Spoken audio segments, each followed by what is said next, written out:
اگر انسان بالکل مجبور ہو گیا، ایسا مجبور کہ اگر نہیں کھاتا تو مرے گا، خالی بھوک نہیں ہے، یہ نہیں کہ بھوک لگی تھی جو بڑی زیادہ بھوک لگ گئی تھی، کیا ہو گیا بھوک لگی، مرا تھوڑی ہے، یہ بات ہے مرنے کی، بالکل مرنے کے قریب ہے، اگر وہ چیز سامنے پڑی ہے نہیں کھاتا تو مر جائے گا، ایسی حالت میں اللہ تعالیٰ نے گنجائش دی ہے کھانے کی، تو وہ بھی کتنا کھانا ہے؟ تو نبی علیہ السلام کی جو سنت ہے، جو طریقہ ہے، وہی اصل ہے، اس کے علاوہ اگر انسان دین کے اوپر عمل کرنا چاہے گا تو وہ دین کے اوپر نہیں، اپنی منمانی کے اوپر عمل کر رہا ہے۔ اما بعد فاعوذ باللہ من الشیطان الرجیم، بسم اللہ الرحمن الرحیم۔ الیوم، آج کے دن، یئس الذین کفروا، نا امید ہو گئے وہ لوگ جنہوں نے کفر کیا، من دینکم، تمہارے دین سے، فلا تخشوہم، پس آپ نہ ڈریں ان سے، واخشونی، پس مجھ سے ڈرتے رہیں۔ الیوم، آج کے دن، اکملت، میں نے پورا کر دیا تمہارے لیے، دینکم، تمہارا دین، واتممت علیکم نعمتی، اور میں نے پورا کر دیا تمہارے اوپر اپنی نعمت کو، ورضیت لکم الاسلام دینا، اور میں راضی ہوگا تمہارے لیے دین اسلام پر۔ فمن اضطر، پس جو کوئی مجبور ہو جائے، فی مخمصۃ، بھوک میں، غیر متجانف لإثم، پس وہ جھکنے والا نہ ہو گناہ کی طرف، فإن اللہ غفور الرحیم، پس بے شک اللہ تعالیٰ معاف کرنے والے، رحم کرنے والے ہیں۔ صدق اللہ مولانا العظیم۔ اللہم صلی علی محمد وعلی آل محمد کما صلیت علی ابراہیم وعلی آل ابراہیم انک حمید مجید۔ اللہم بارک علی محمد وعلی آل محمد کما بارکت علی ابراہیم وعلی آل ابراہیم انک حمید مجید۔ پچھلے درس کا خلاصہ یہ ہے، رب العالمین نے نیازات غیر اللہ کا تذکرہ فرمایا ہے، یعنی وہ جانور جو حرام ہے، وہ حلال جانوروں کو حرام کیسے قرار دے لیتے ہیں، یعنی اللہ کے نام کی چیز کو غیر اللہ کے نام پہ دے کے اس کو حرام کروا دیتے ہیں۔ تو اللہ تعالیٰ نے فرمایا کہ ایسے نہ کرو، یہ ذالکم فسق، یہ بہت بڑا گناہ ہے، یعنی تیروں کے ساتھ تقسیم کرنا اور پھر مزاروں کے اوپر جا کے ذبح کرنا، یہ سارا کچھ مشرکین مکہ والا معاملہ تھا، مشرکین مکہ بھی ایسے کیا کرتے تھے اور آج کا مشرک بھی ایسے ہی کر رہا ہے۔ الیوم یئس الذین کفروا من دینکم، نبی کریم صلی اللہ علیہ وآلہ وسلم نے اتنی محنت کی اور صحابہ کرام نے بھی آگے بڑی محنت کی، حتیٰ کہ دین اسلام پھیلنا شروع ہو گیا، اور بہترین کبھی کس طرف وہ پورا قبیلہ مسلمان ہو کے آ رہا ہے، فوج در فوج مسلمان ہو کے لوگ آ رہے تھے اسلام کے اندر۔ تو اب جو کافر تھے وہ مایوس ہو چکے تھے، کس بات سے؟ الیوم یئس الذین کفروا، آج کے دن مایوس ہو گئے وہ لوگ جنہوں نے کفر کیا، من دینکم، تمہارے دین سے، مطلب تمہارے دین کے مغلوب ہونے سے۔ اب یہ مغلوب نہیں ہو سکتا، اب یہ غالب ہو کے رہے گا، اب یہ مغلوب نہیں ہو سکتا، جیسے یہ چل پڑا اب یہ مغلوب نہیں ہوگا، یہ غالب ہی ہو کے رہے گا، بڑا کمال قسم کا دین ہے۔ تو فلا تخشوہم، آپ ان سے نہ ڈریں، یعنی دین کے ختم ہو جانے کی وجہ سے کہ ہمارا دین ختم کر دیں گے، کچھ بھی نہیں کر سکتے ہیں، سب کچھ کرنے والی ذات کون ہے؟ لہذا فلا تخشوہم، بس آپ نہ ڈریں ان سے، واخشونی، بس مجھ سے ڈرتے رہیں، اللہ سے ڈریں۔ اللہ فرما رہا ہے مجھ سے ڈریں، سب کچھ کرنے والا میں ہوں، دین کو میں سنبھالوں گا، دین کو یہ ختم نہیں کر سکتے ہیں، اب شروع ہو گیا، یہ ختم نہیں کر سکتے ہیں۔ لہذا الیوم اکملت لکم دینکم، آج کے دن میں نے تمہارے اوپر اپنے دین کو پورا کر دیا۔ ابھی جو آیت ہے نا مقام عرفات میں، تو مقام عرفہ جسے کہا جاتا ہے، مقام عرفہ میں جمعے والے دن یہ آیت نازل ہوئی ہے، عصر کے بعد جب یہ آیت نازل ہوئی تو ایک دفعہ یہودی نا حضرت فاروق اعظم کے پاس آ گئے، آپ کے دین میں ایک آیت نازل ہوئی ہے، اگر وہ آیت ہماری کتاب میں نازل ہوتی نا،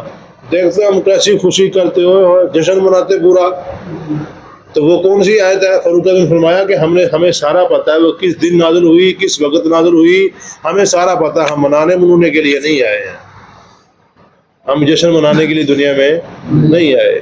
مطلب یہ ہے کہ الیوم اکملت لکم دینکم، آج کے دن تمہارے اوپر تمہارا دین مکمل ہو گیا، واتممت علیکم نعمتی، اور میں نے مکمل کر دی تمہارے اوپر اپنی نعمت۔ یعنی اللہ کی اب نعمت مکمل ہو چکی ہے، دین مکمل ہو چکا ہے، اب دین میں نہ زیادتی ہو سکتی ہے نہ کمی ہو سکتی ہے۔ کوئی انسان دین میں کمی زیادتی نہیں کر سکتا، جو دین تھا وہ بن چکا ہے، اور نبی علیہ السلام کے طریقے، صحابہ کرام کے نقش قدم پہ جو طریقے ہم تک پہنچے ہیں وہی اسلام ہے۔ اس کے علاوہ اپنے پاس سے جیسا مرضی حسین کام کر لیں وہ اسلام نہیں ہو سکتا ہے۔ باقاعدہ نبی علیہ السلام کی حدیث ہے، جیسا بھی حسین ترین کام ہو، زبردست لگ رہا ہو، وہ سارے کے سارے کام مردود ہیں جب تک اس میں نبی علیہ السلام کی مہر نہ شامل نہ ہو۔ نبی علیہ السلام کی مہر لگے گی تو وہ کام ٹھیک ہوگا، وہ گنا ٹھیک ہے۔ جیسے نقلی نوٹ اصلی نوٹ ہے، نقلی نوٹ جس چاہے 1000 بھی ہوں اور 1 روپے کے 10 روپے کی آ جاتے ہیں، وہ 10-15 روپے کی وہ آ جاتے ہیں سارے، حالانکہ وہ ہیں اتنے سارے، مطلب اس کے حالانکہ وہ بھی کاغذ اور وہ بھی کاغذ، کاغذ ہونے میں تو کوئی فرق نہیں ہے، وہ بھی کاغذ اور وہ بھی کاغذ ہے، اس کے باوجود وہ اتنے سارے آ جاتے ہیں 10-15 روپے کے، اور وہ یعنی قیمتی ہے۔ مطلب کیا ہے اس کے اوپر مہر لگی ہے، یہ بغیر مہر کے ہے،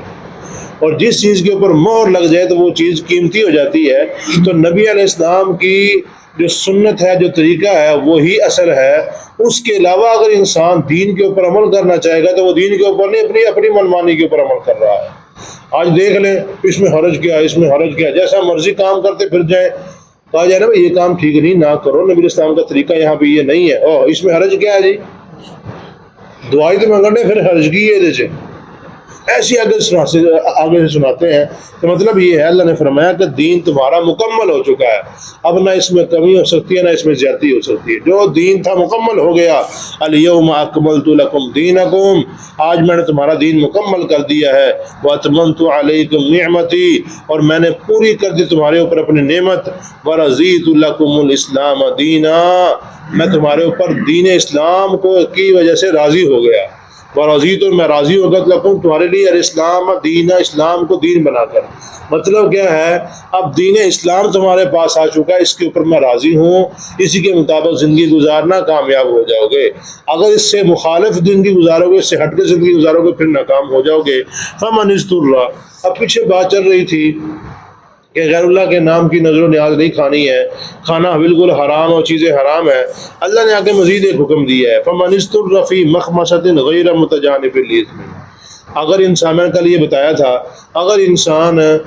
بالکل مجبور ہو گیا، ایسا مجبور کہ اگر نہیں کھاتا تو مرے گا، ایسا مجبور ہو گیا اگر وہ چیز نہیں کھائے گا تو کیا ہو جائے گا، خالی بھوک نہیں ہے، خالی بھوک یہ کہ یہ نہیں کہ بھوک لگی تھی جو بڑی زیادہ بھوک لگ گئی تھی، کیا ہو گیا بھوک لگی، مرا تھوڑی ہے، یہ بات ہے مرنے کی، بالکل مرنے کے قریب ہے، اگر وہ چیز سامنے پڑی ہے نہیں کھاتا تو مر جائے گا، ایسی حالت میں اللہ تعالیٰ نے گنجائش دی ہے کھانے کی، تو وہ بھی کتنا کھانا ہے، تھوڑا سا، جس سے جان بچ جائے، بس زیادہ کھائے گا تو اس میں بھی گناہ ہوگا۔ فمن اضطر، پر جو انسان مجبور ہو گیا، اضطراری حالت میں چلا گیا، فی مخمصۃ، بھوک میں، غیر متجانف لإثم، وہ گناہ کی طرف مائل ہونے والا نہ ہو، یعنی زیادتی کرنے والا نہ ہو، بے بہا کھانا شروع کر دے، یا دل اس کا کر رہا تھا کھانے کا، ویسے ہی مر گیا کر کے تو کھانا شروع کر دے، ایسا نہیں ہونا چاہیے۔ اللہ نے فرمایا فإن اللہ غفور الرحیم، بس بے شک اللہ تعالیٰ بخشنے والا، رحم کرنے والا ہے، یعنی جو غیر اللہ کی نظر و نیاز کھائی ہے اس کے اوپر اللہ سے بخشش مانگو، معافی مانگو، اللہ معاف کرنے کے لیے تیار ہے۔ وجہ کیا ہے کہ جب تک انسان کے اندر سانس موجود ہے، آخری لمحات، وہ غرغرہ جب تک شروع نہیں ہوتا، اس غرغرے شروع ہونے سے پہلے پہلے انسان کے پاس وقت ہے، اللہ تعالیٰ سے معافی مانگ لے، اللہ ہر قسم کا گناہ معاف کر سکتا ہے، جیسے بھی بڑا گناہ ہو، شرک ہو، یعنی قتل ہو، جیسا بھی انسان کے اوپر گناہ ہو، جس حالت میں انسان مرضی پہنچ چکا ہو، ایسا انسان اگر اللہ کے سامنے پکے دل سے معافی مانگے گا، توبہ کرے گا، تو اللہ اس کو معاف کر سکتا ہے۔ اللہ پاک